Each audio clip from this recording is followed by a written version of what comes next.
All right, let's just jump right into it. Welcome to today's Explainer. We're going to be looking at a truly fascinating and honestly deeply human story today. We're traveling all the way to the incredible Kerala backwaters in India. Why? Well, we want to see exactly how traditional fishing practices have evolved and, in some cases, completely transformed over the last 5 decades. So it's a story of modernization, shifting ecosystems, changing lifestyles, the whole shebang. But look, we aren't just going to sit here and stare at dry data or broad statistics, no way. Instead, we're anchoring this massive 55-year timeline to one specific person's lived experience. We're going to see what actually happens out there on the water when a deeply rooted generational tradition collide with the unstoppable force of the modern world. Okay, to really wrap our heads around this shift, we've got to start our day way before the rest of the world even thinks about waking up. It's 4:30 in the morning. Pitch black. There's this incredibly thick, heavy mist completely blanketing the quiet, winding canals of the backwaters. The water, it's perfectly calm, just catching that super faint pre-dawn light. You can almost feel the natural ambience, just the sound of gentle waves, maybe the occasional rustle from the coconut palms on the banks, and the quiet, deliberate preparations of a man about to start his day. This quiet moment right here, this is the very foundation of a lifestyle that's literally existed for centuries, totally untouched by the crazy rush of modern efficiency. So the man we're following today is 76 years old. He's a traditional fisherman, and he has spent more than 55 years on these exact same waters. I mean, just pause and really think about that scale of dedication for a second. Over half a century? That means he started fishing these canals way before any of the modern commercial vessels even showed up. He's basically a living, breathing time capsule of a world that is, frankly, rapidly disappearing. He'll be our guide today, and honestly, his rough hands and weathered face, they tell the story of the backwaters way better than any textbook ever could. All right, so how did a day actually begin for someone keeping this generational tradition alive? Well, it's entirely unhurried and highly tactile. First, there's a quiet prayer right before sunrise, just a simple moment of respect for the water that literally sustains him.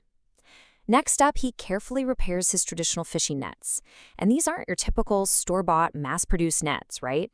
These are handcrafted tools often passed down through families, which means they need careful knot tying and pretty much constant maintenance. Finally, he pushes his weathered wooden canoe right into the calm water. No loud engines firing up, no GPS navigation systems. It's literally just wood, water, and muscle memory built up over 55 years. Now, to really get why his morning routine is so significant, we kind of need to zoom out and look at the big picture. Let's go back to the 1970s. When our fisherman was a young man, these backwaters were just packed with small fishing boats. Almost every single family in the local villages depended directly on the water to make a living. It was the absolute heart of their economy. But then, rolling into the 1990s, we start to see these environmental shifts taking hold. The waterways slowly begin to change. Fast forward to the 2020s to today, and wow, the landscape is radically different. The entire profession has been transformed by modern fishing vessels, shifting environmental conditions, and changing local lifestyles. Those small, handcrafted boats, they're now the exception, definitely not the rule. So the absolutely crucial thing to grasp here is the stark contrast between these two eras. On one hand, you have the traditional approach, right? Handcrafted wooden canoes, hand-cast nets. It's a slower method, sure, and it definitely yields less volume, but it operates in this beautiful, total harmony with the natural environment. On the flip side, you have the modern reality, commercial fishing vessels that are custom designed for maximum yield and pure efficiency. Plus, there's a massive shift in local professions happening, with younger generations moving away from the water to chase totally different careers.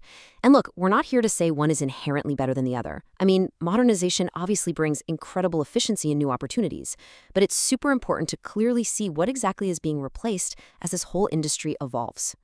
But here's the thing. It's not just the boats that are changing. The physical ecosystem itself is completely shifting.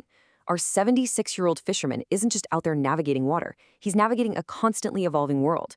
Because of environmental changes over the last 5 decades, the fish behave differently now. The water flows differently. Even weather patterns, like the monsoon clouds, they shift in completely new ways. So he's had to take this traditional knowledge, stuff passed down through generations, and constantly adapt it to a reality that his ancestors literally couldn't have even predicted. And I gotta say, the Kerala backwaters are just an absolute visual feast. As he rows his wooden canoe, he's passing by these massive, iconic Chinese fishing nets dipping into the water.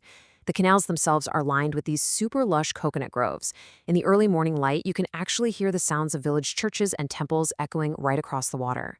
It's amazing. And he's sharing these waterways not just with other fishermen, but with massive houseboats navigating under heavy monsoon clouds and a totally thriving natural habitat just packed with kingfishers and egrets. It's a deeply complex, culturally rich, and just incredibly vibrant ecosystem. So right in the middle of all this vibrant life, we come to the absolute core of his work, the art of the traditional catch. And I'm using the word art here very deliberately. After 55 years, what this man does goes so far beyond simple physical labor. It requires this deeply intimate understanding of the water's surface, reading the tension of the net, knowing the exact right fraction of a second to strike.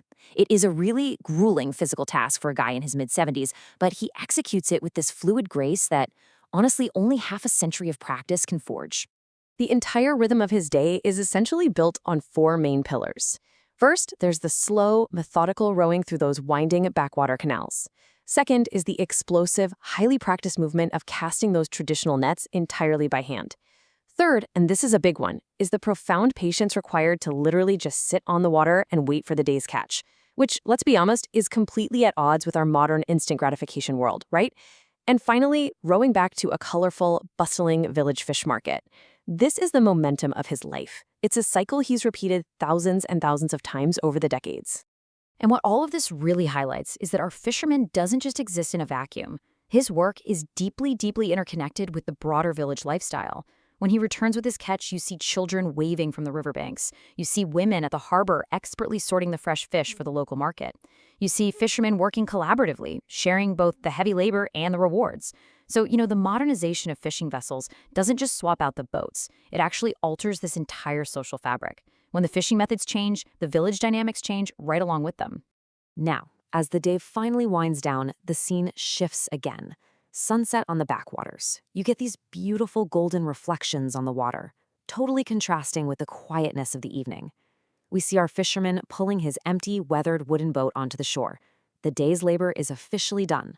The bustling, chaotic sounds of the market fade away, and they're replaced once again by the natural ambience of the waterways, the birds settling in for the night, and just the gentle lapping of the waves against the shore. Looking out across that quiet water, he offers this really profound summary of his 55-year career. He says, "People think I caught fish, but all my life I learned to live by listening to the rhythm of the water." I really want to let that sink in for a second.